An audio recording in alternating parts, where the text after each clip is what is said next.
I think that South Africans are starting to join the dots. They're starting to join the dots about why they've lost their job at a factory that can't keep open because of load shedding. They are starting to join the dots about why the fact that their taps are running dry at home.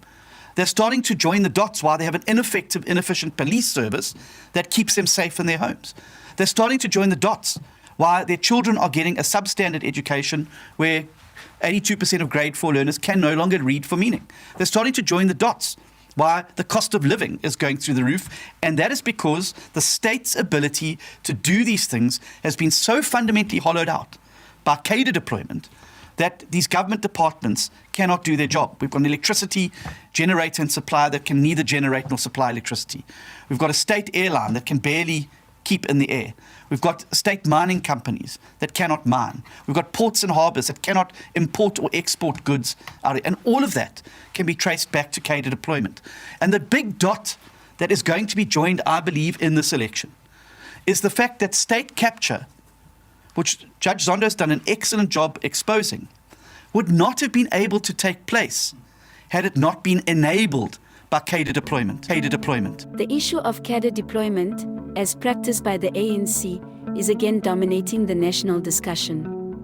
While judges have ruled the ANC's policy is legal, the release of its minutes of the discussions about deployment decisions has the potential to embarrass the party. Coming so close to the elections, this may boost the DA's electoral prospects.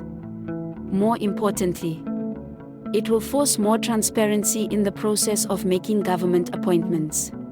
What the deployment policy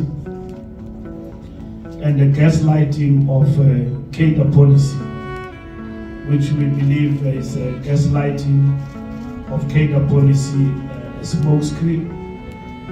The DA's real plan is to declare the transformation unlawful and unconstitutional.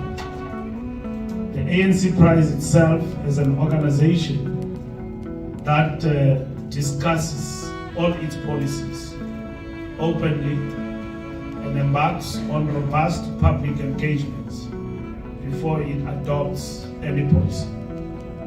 The key elements of the ANC Cadre Policy and deployment strategy are summarized in the 1997 policy document as follows, and you can Google it. Recruitment, which emphasis placed on recruiting from the motive forces who stand to gain from change and will therefore begin to advance transformation policies. Steps must be taken to ensure they understand and internalize ANC policies. Education and training, political education, academic training, and specialized skills constitute the defining feature of a cadre. Other attributes include patriotism, revolutionary morality, humility, hard work, discipline, loyal and selfless service, dedication and keen interest in learning and self-improvement. And deployment and redeployment. Deployment must be according to speciality, aptitude, qualification, experience and capability. Cadres should be correctly placed and promoted at the right time so that they may fully apply their talents and creativity. Cadres must also be redeployed to new areas of work so that they develop all-round skills to lead the process of national democratic transformation, promotion and accountability. The political performance of cadres through the knowledge of everyone's work, ability and personal life should guide placement and promotions. Guard against favoritism, opportunism, regionalism, ethnical, tribal or gender discrimination. Preservation of cadres. Preservation should include consideration around working conditions, preservation of skills, health and security.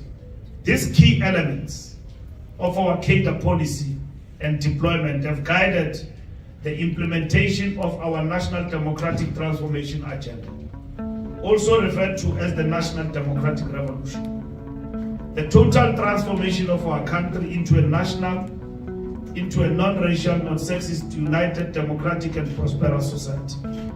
The ANC has not made it secret that its primary mission is to eradicate all forms of colonialism, patriarchy and apartheid, and empower those who were excluded and exploited.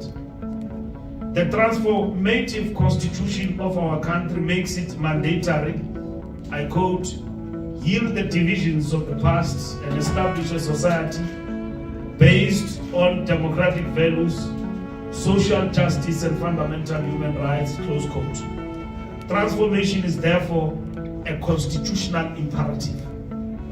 The DA-led right-wing forces opposed to transformation have launched ideological offensive that has deliberately and systematically sought to fundamentally distort and crudely caricature ANC Cadre Policy and deployment strategy.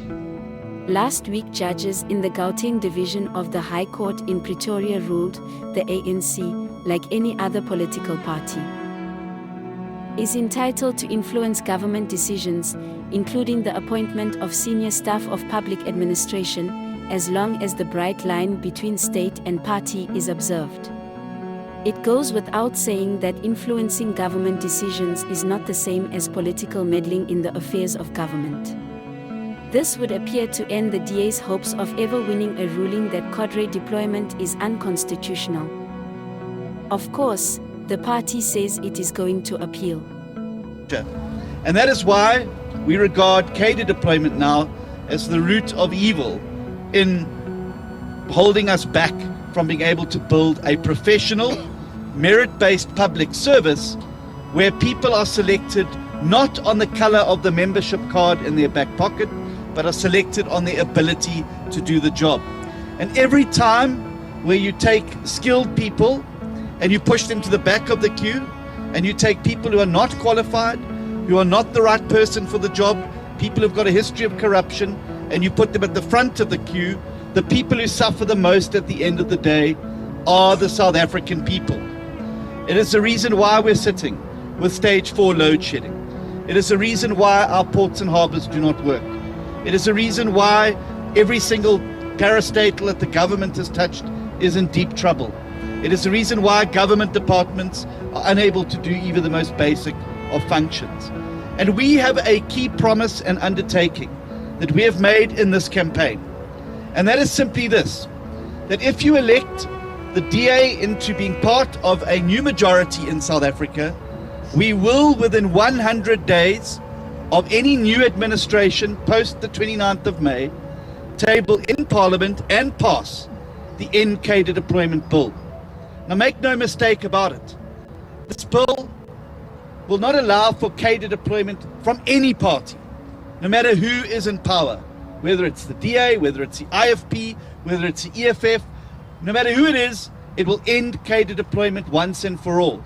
So all of those people who are trying to come up with these moral equivocations and equivalences that they try and compare the DA and the ANC all the time, the message to that is very simple. If you don't like cadre deployment, if you want to end cadre deployment, let's get the bill through Parliament. Why did you not then support the bill when it came to Parliament in the first place? So we say very, very clearly that the quickest and shortest way to ending cadre deployment is by voters exercising their vote in this next election to vote for parties that are committed to ending it. And I have given the DA's full 100% commitment that we will get behind that bill, that we will make sure it's passed, and that we will start the journey towards creating in South Africa what has been absent for far too long. And that is a civil service, a public service that serves the people of South Africa. It may base the appeal on the finding by Chief Justice Raymond Zondo, in his capacity as chair of the Zondo Commission, that the ANC's policy of cadre deployment was unconstitutional, and that the party's deployment committee had no reason to exist. The interesting part in all this is that the DA deployed cadres in government at the Western Cape. In a way, it is hypocritical for the DA to accuse the ANC of hiring cadres in their government while it is a normal phenomenon in South African politics. Share your views in the comment section, and I hope you like and subscribe to the channel. We now wait for other parties that have also had the so-called cadre deployment experience and processes to also now reveal the records of their own executive or federal committees or whatever committees.